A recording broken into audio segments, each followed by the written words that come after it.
नमस्ते दोस्तों, आपका स्वागत है मेरे चैनल पर। इसे सब्सक्राइब करें और घंटी आइकन दबाएं। For over 100 years, one of the world's most fascinating engineering puzzles has been hiding right in plain sight. We're talking about a tiny 14-kilometer sliver of water that separates Europe from Africa. And yet, with all our incredible modern technology, that gap remains unbridged. So what makes this super short distance so impossible to cross? I mean, if you were to stand at the Mirador del Estrecho scenic viewpoint in Spain, you can actually see Jebel Musa, a famous mountain over in Morocco. Africa feels so close, you could almost reach out and touch it. The distance across the Strait of Gibraltar is just so incredibly short. So why, after all this time, is there still no bridge or tunnel connecting them? Yeah, we're talking about just 14 kilometers. For a lot of us, that's shorter than our daily commute to work. Just imagine being able to travel from Europe to Africa in the same amount of time it takes to get across town. It seems like it should be so simple, but it's proven to be one of engineering's greatest, most stubborn challenges. And it's not like we don't know how to build massive crossings, right? We built the 55-kilometer Hong Kong-Chuai Bridge in just 9 years. We built the 50-kilometer Channel Tunnel connecting the UK and France. I mean, these are absolutely monumental projects. So why does this much shorter 14-kilometer gap continue to stump the world's best and brightest engineers? And listen, this isn't some quiet, sleepy waterway. The Strait of Gibraltar is one of the most critical shipping lanes on the entire planet.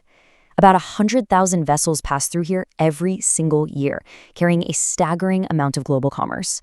We're talking a third of the world's oil and gas and nearly half of all global trade. The strategic value is absolutely immense, which honestly just makes the whole mystery even deeper. So, is it just for a lack of trying? Oh, not at all. For over a century, this challenge has inspired some of the most ambitious, almost science fiction level proposals you can possibly imagine. Let's take a look at a couple of them. Okay, so back in the 1920s, a German architect named Hermann Sergel came up with this truly radical idea called Atlantropa. His plan? Dam the Strait of Gibraltar, lower the entire Mediterranean Sea by over 600 feet, and create a brand new landmass connecting Europe and Africa.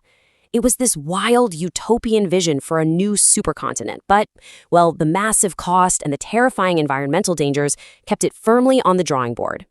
Then, decades later, the visionary Eugene Sui proposed something equally stunning, a floating bridge. It would start in Spain, then dip down into a submerged tunnel to let all those ships pass right overhead, and then it would pop back up at a massive 3-mile-wide floating city right in the middle of the strait. The bridge itself was even designed to be flexible, kind of like a fish's spine, so it could sway with the powerful ocean currents. Sui literally dreamed of building the eighth wonder of the world. But there were two massive problems. First, the price tag was an estimated $10 billion. Ouch. And the second problem?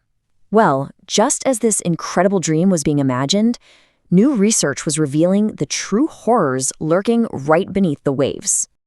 And this is where all those grand dreams of architects collided with the brutal reality of nature. See, investigations of the Strait's seabed uncovered a whole series of engineering nightmares that made any kind of construction seem, well, nearly impossible. Along that shortest 14-kilometer path, which engineers call the canyon route, they found a perfect storm of construction challenges. Let's break down the three biggest ones, because they're pretty mind-blowing. First off, the depth is just staggering. We're talking 900 meters deep. To put that into perspective for you, that's like stacking 3 Eiffel Towers on top of each other. The deepest point of the English Channel is only 180 meters. Building bridge pillars that are nearly a kilometer high is just a mind-boggling challenge.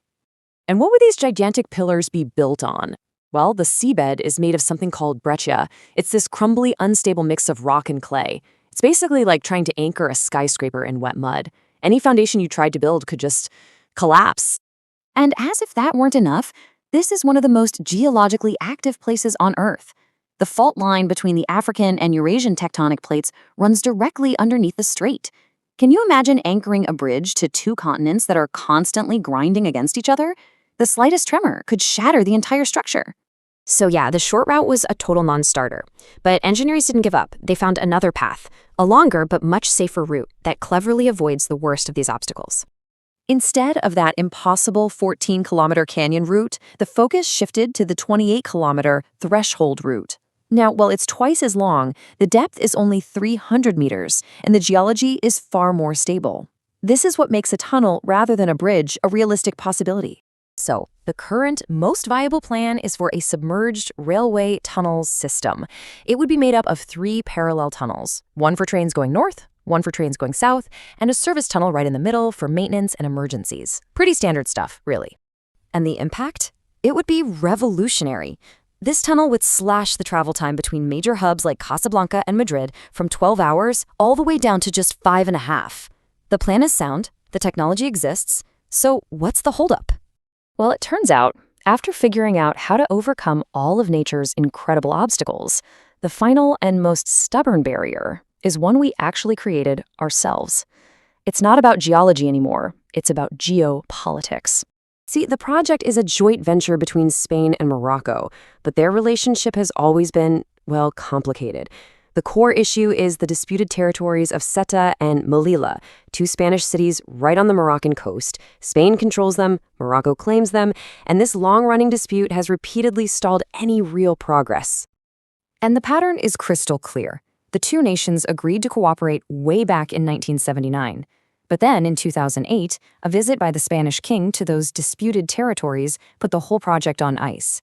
It was eventually revived, only to stall again in 2020 over another political disagreement. Time and time again, just as things seem to be moving forward, diplomacy breaks down. So what's the final takeaway from all this? The challenge of connecting Europe and Africa is really a story in 2 parts. We've basically solved the engineering paradox. We know how to build the tunnel. We found a way. But the greatest obstacle isn't the 900-meter depths or the shifting tectonic plates. It's the divide between people. And that leaves us with a really fascinating question. Before we can ever build a bridge of steel and concrete, do we first have to build one of trust and diplomacy? Like, comment and subscribe my channel.